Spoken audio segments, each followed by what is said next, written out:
Assalamu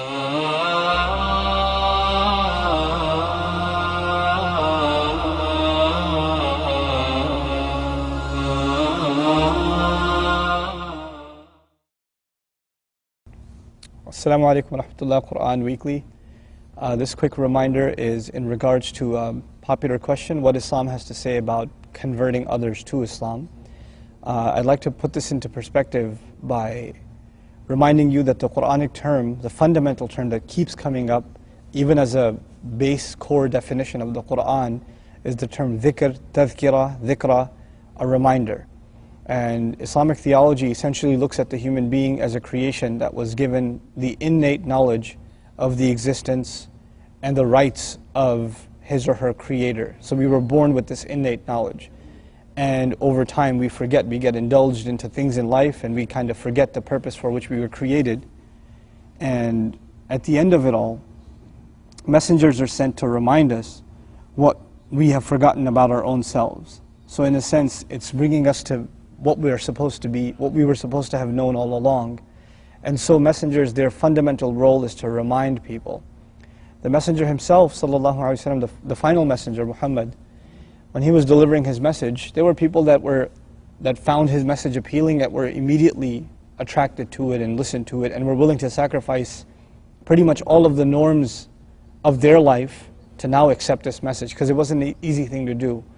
At the same time, there were people who first didn't think much of that message, didn't pay much attention. There were those who, from the very first time they heard it, they were completely averse to it, they couldn't stand it, and their aversion and their animosity only increased over time.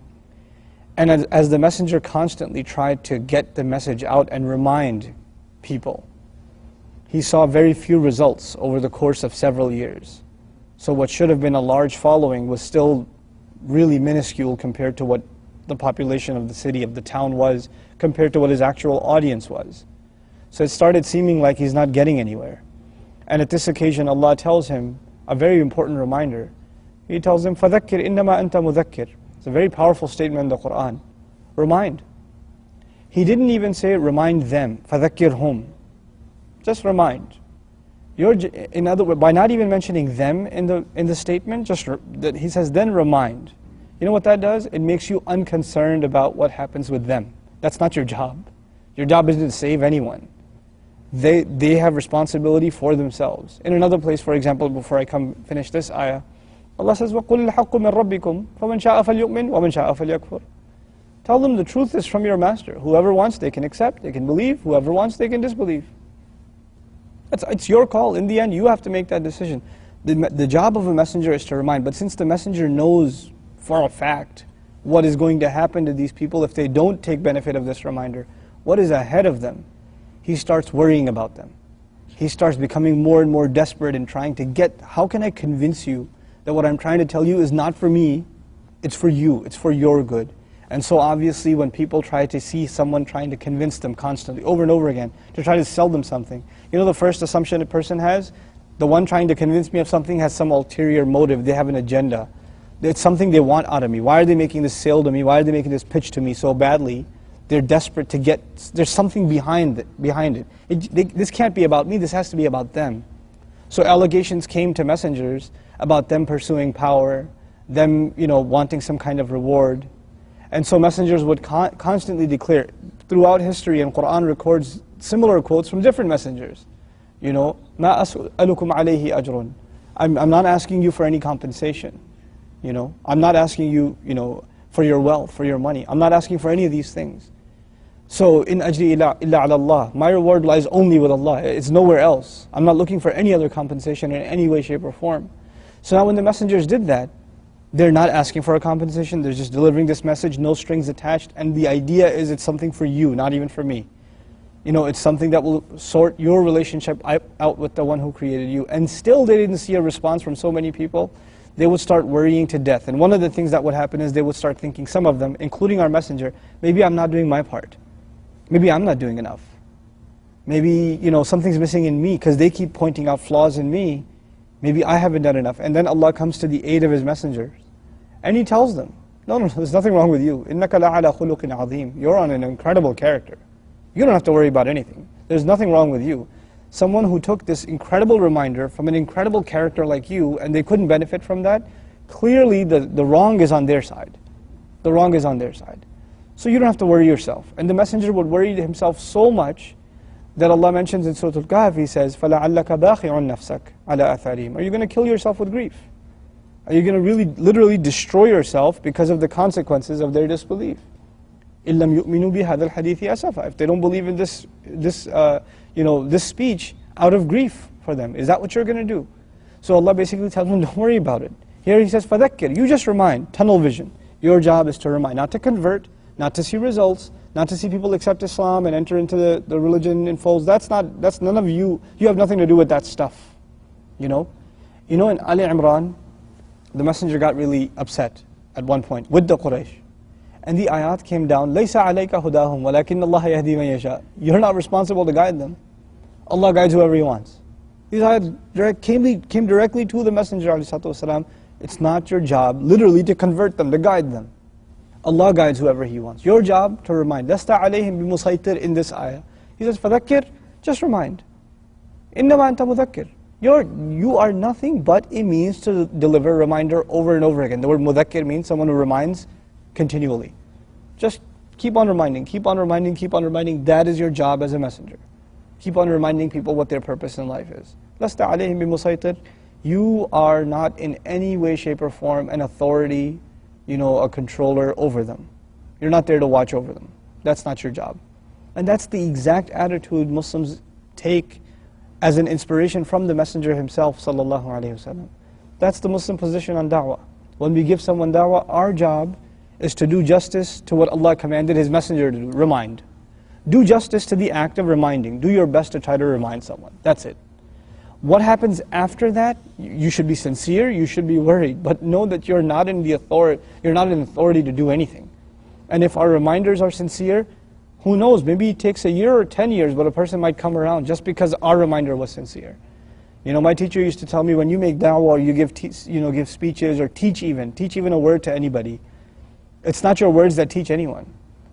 Your words have no effect. They fall on somebody's ears, but their passage from their ears into their minds and to understanding and into their hearts and into their action, those doors are locked.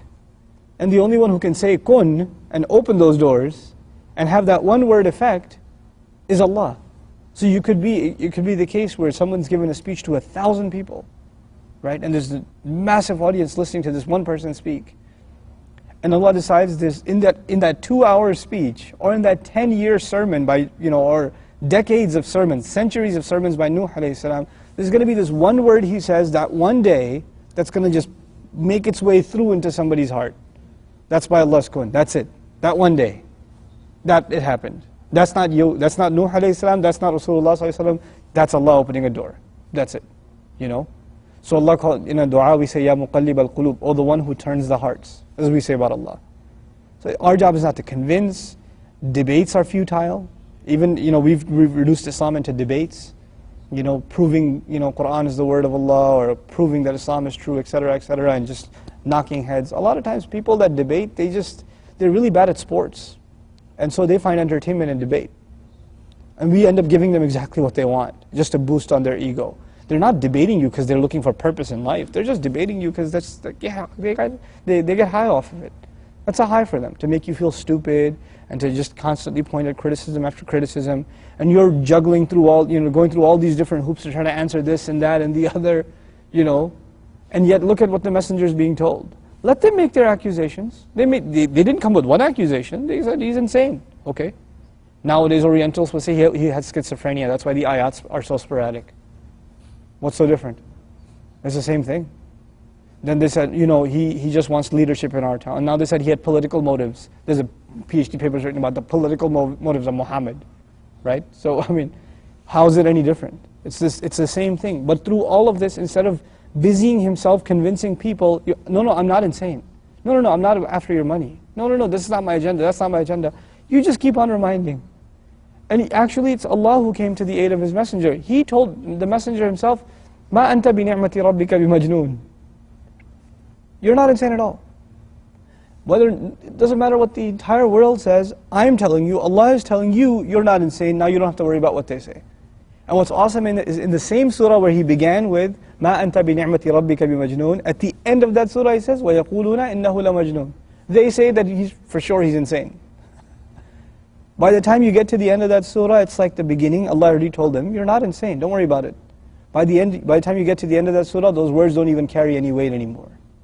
Those words are no longer hurtful for the messenger. Let him say it. You already know you're not. You've already been told by Allah you're not. You know? So that's our attitude towards converting others. Our job is not to convert anyone. Our job is to deliver a message and do justice to delivering it the way the messenger delivered it. I'll just say one last thing about delivering the message of Islam, because I think we take a very shallow, simplistic kind of look at this issue of how to deliver the message of Islam. One of the most fundamental ingredients in the messenger's da'wah, in the messenger inviting people to Islam, what gave it strength was his character. He had legitimacy, he had credibility, he was known as the honest, the truthful, he had intelligence, he had credence within the community, he was known as someone people can rely on. If you don't have those things, if you don't have those qualities as a person or as a community, if you don't have those qualities, then you're not in a position to speak about high ideals. You know, it's like the guy who comes late at work every day and he's giving a lecture about punctuality. It doesn't carry any weight. It means nothing. It's pointless. And it's actually a joke. It's a mockery. You are the last person that should be talking about higher ideals. If Islam is a call to your purpose in life, part of that is justice and ethics and morality and concern for humanity. If we display none of these things, we're the last people to show patience, we're the last to control our tongues, we're the last to, these basic human qualities that any human being can appreciate. The messenger had qualities that even the kuffar appreciated, right, before Islam. Before any teachings came that you have to be this way or that way, he had universally good qualities. These are qualities that you don't have to be Muslim to appreciate. If we don't have those qualities, forget da'wah. What da'wah are you making? You don't possess the basic ingredients to be able to deliver this message. So I pray that we're able to understand what it means to deliver this message, and are able to understand that our job isn't to convert, but to remind and fulfill the prerequisites of what it means to become a person who delivers reminder. May Allah make all of us in the ummah deliverers of reminder, and do justice to the sunnah of the Messenger sallallahu alaihi wasallam. Barakallahu li wa lakum. Assalamu alaikum. Quran Weekly. Thing on? Ready to roll? Just do some sound test. Sound test. Do some sound test. Say something. My name is Mirab. I just wanted to just do a sound test. It's been going the whole time. Yeah, it has? Okay, that's nice. Yeah. I'm not going to tell Quran Weekly what you told me before. So, we'll start, inshallah.